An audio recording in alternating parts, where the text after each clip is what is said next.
So recently, I've been thinking about going back to school. I got my bachelor's in Bible and Theology honors. That's the technical name of the degree. I got it from Simpson University in Redding, California. Um, I did that with three kids at the time. Now I have four working full time. And so basically, all I ever did in my free time was that schooling. So I think maybe, I had this naive opinion that I was going to learn a ton about the Bible and that I would be able to, I don't know, solve all the mysteries of theology and be able to find the right answers to everything, or at least have all the tool sets to do that and know how not to do it. I'd done a Bible school or ministry school before that. I actually went to Bethel School of Supernatural Ministries for a year in 2006. And then I graduated with my bachelor's in 2014. Since then, I've tried to keep up reading. I'm always trying to study the Bible, read commentaries and books, theological books. I've tried to keep up with whatever Greek skills that I had and learning and reading more advanced Greek stuff.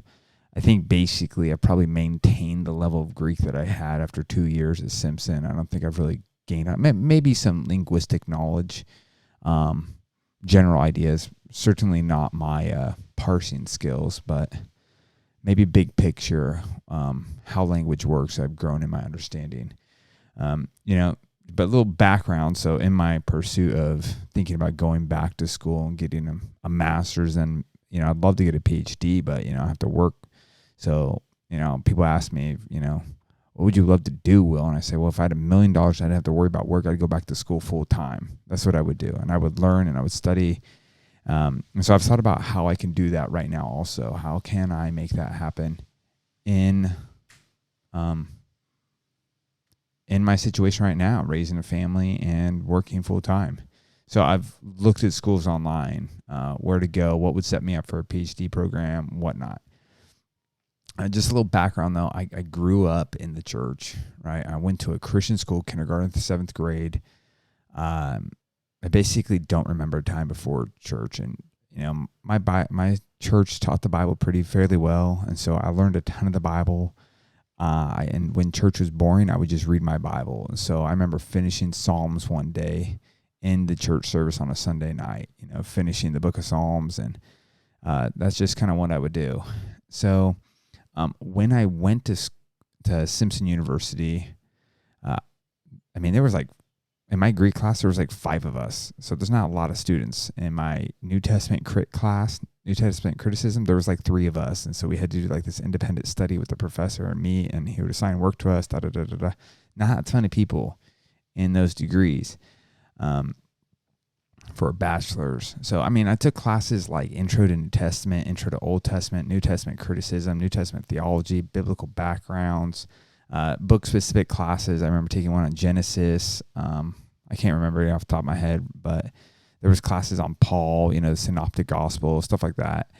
And I'm sure there was some hermeneutics and exegesis, basic classes. I did 2 years of Greek.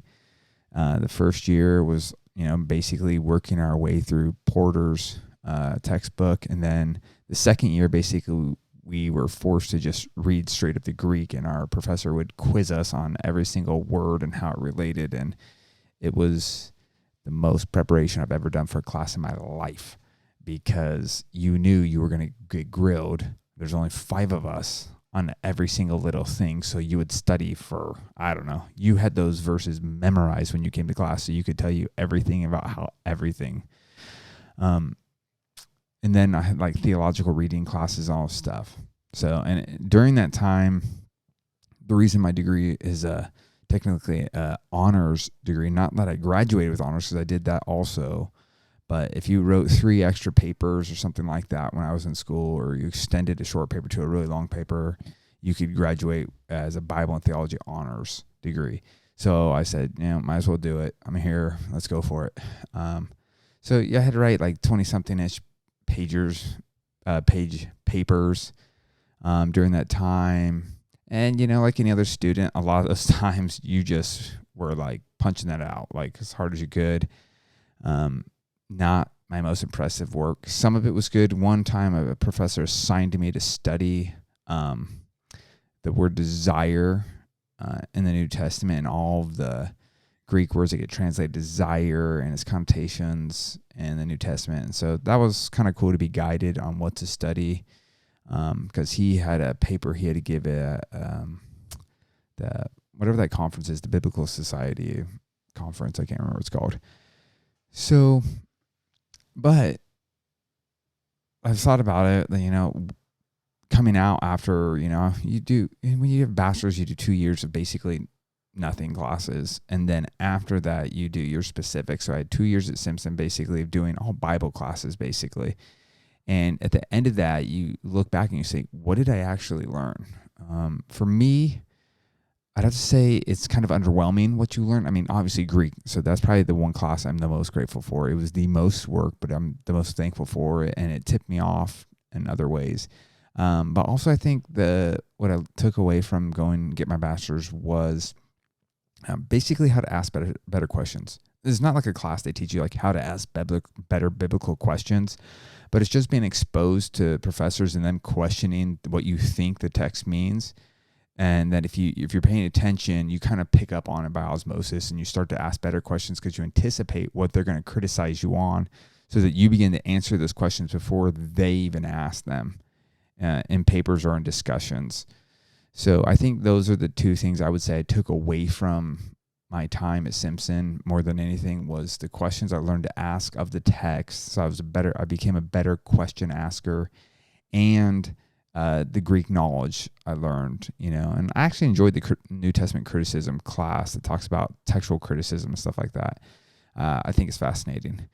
But besides that, I didn't come out with like all the answers of slam dunk. I didn't come out with like this great understanding of first century Judaism or what it was like in the times of Jesus exactly. So every time I read the Bible, it's just like, oh, of course I get it. Everything makes sense. Yes. And so that bums me out a little that isn't the end result, because there's so many classes they have to take. And I also kind of like, I have a disdain for like culturally relevant classes, like worship in the hip hop community or something like that. Like, I just don't care. I want to learn what the Bible means and what is it saying and what did it mean to the person at the time it was written. That's what I care about. And I'll do the gritty work of interpreting and applying to what I think and how it relates to today. I don't want to read 20 people's opinions on what it might mean today. I want to get all the background information and all the tools so I can make my own assessment of what I think it might mean. So I want all the evidence and everything on my hands first. So in looking to go to seminary, right, that's your master's level classes, it is, for the most part, it's pitiful out there. I looked at like Fuller, and I'm not trying to slam all of them. There's like some good classes in all of them. Let's say the majority of seminaries. So let's say I look at Fuller, Wheaton, a lot of the other big ones, the online ones, Dallas Theological Seminary, whatever. I even looked at Notre Dame once to just see what did they have the options. And I had a friend who went out there, I think it was Yale, and he did his degree there. But when I look at the curriculum, I mean, what are the actual classes I'm going to take for the next year and a half to 3 years, depending on the course length that you're doing? Most of them are almost repeats of classes I've already taken. And now this was shocking to me at first, but now I understand it better because I have a friend, he has his master's of divinity, and he got his business degree first. So he went straight from a business degree straight into a seminary.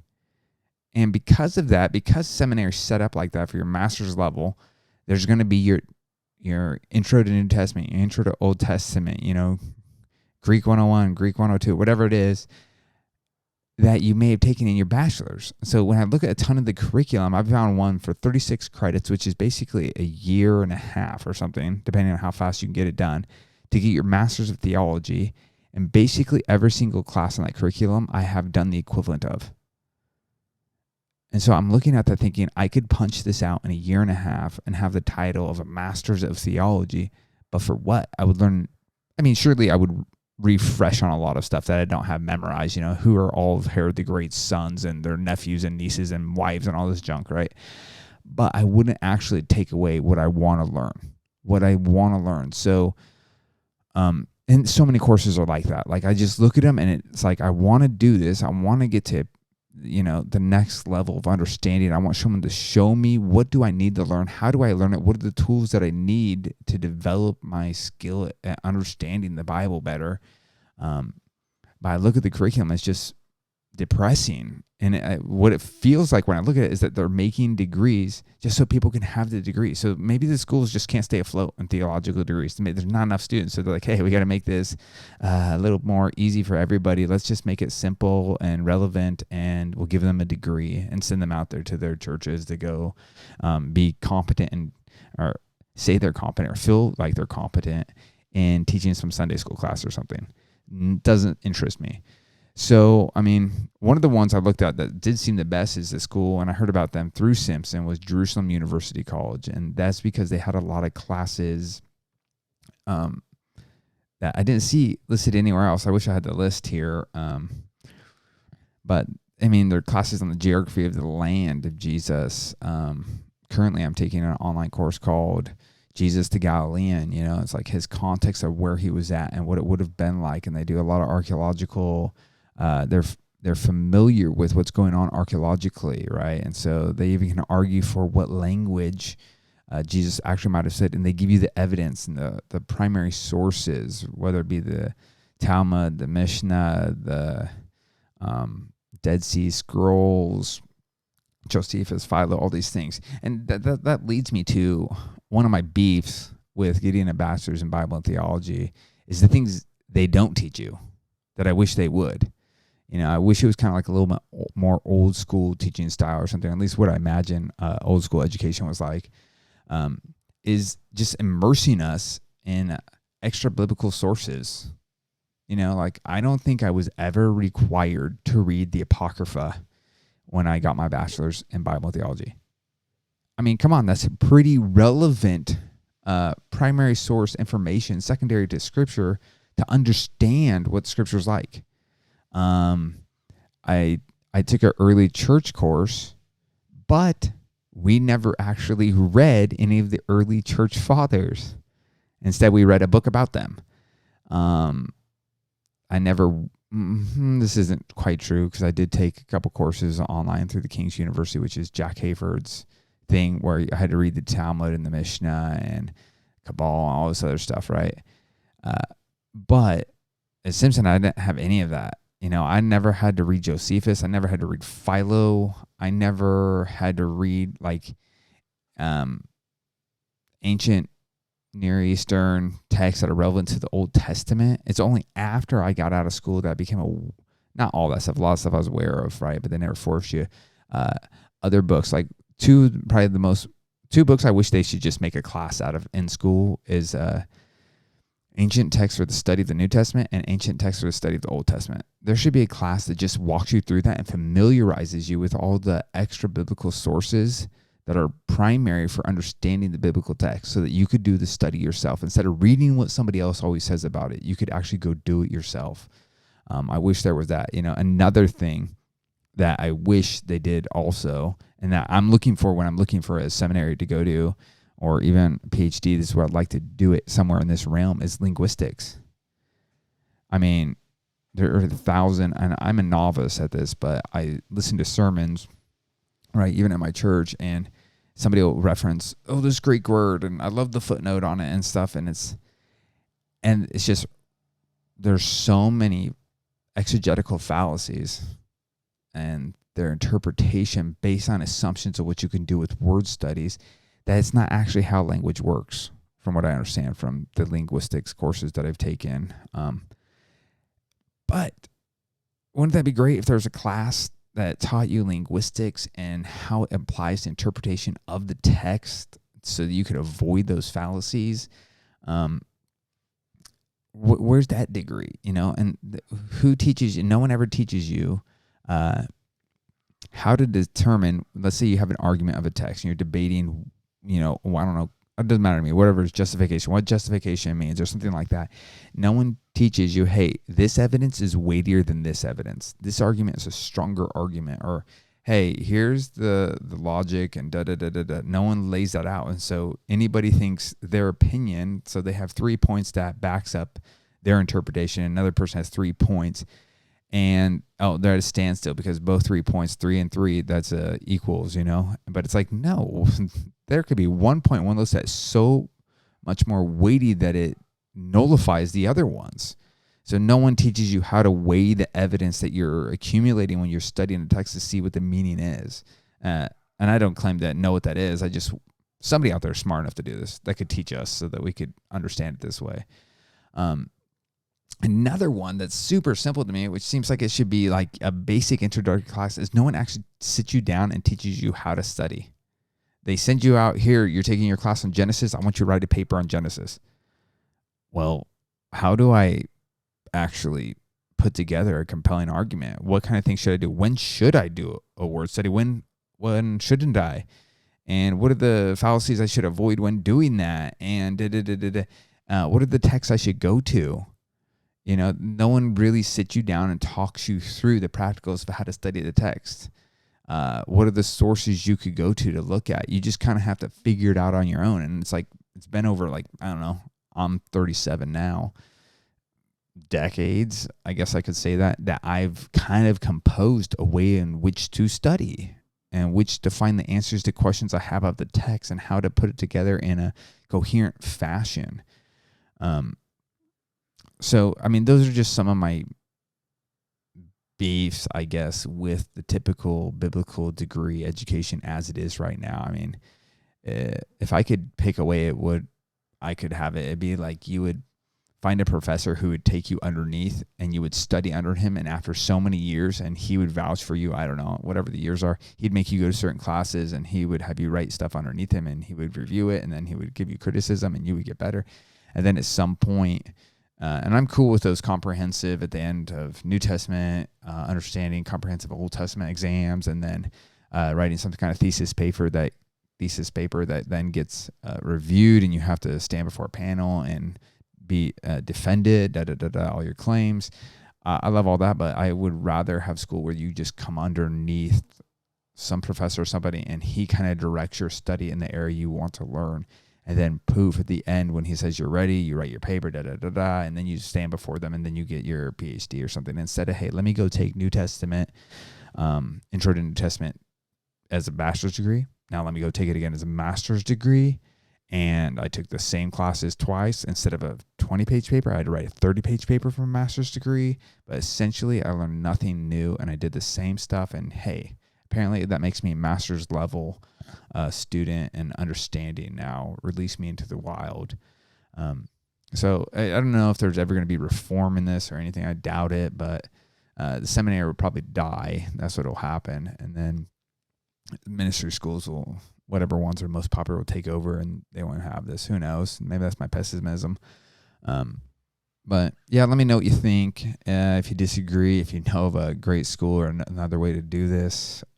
I think ultimately my goal would be to get a PhD and to be, I went to somebody else, my wife's friend, she graduated, became an optometrist, and at the school at Berkeley, they said what it means to be a doctor of this is, you've exhausted all of the information that we have to learn in this subject. Now, that seems unfathomable to be able to do that when it comes to theology, but maybe in one specific field you could, or at least I think that's the point of your thesis paper, right? Is that you've exhausted it. You know it better than anybody. You're familiar with all the relevant information, and you've made a compelling case for your understanding of something. But if you know of a great school to go to that, preferably, online, because I can't really move my family at the moment, but that has classes that are beyond just redoing your bachelor's degree, let me know. Hit it up. Thanks. See you guys.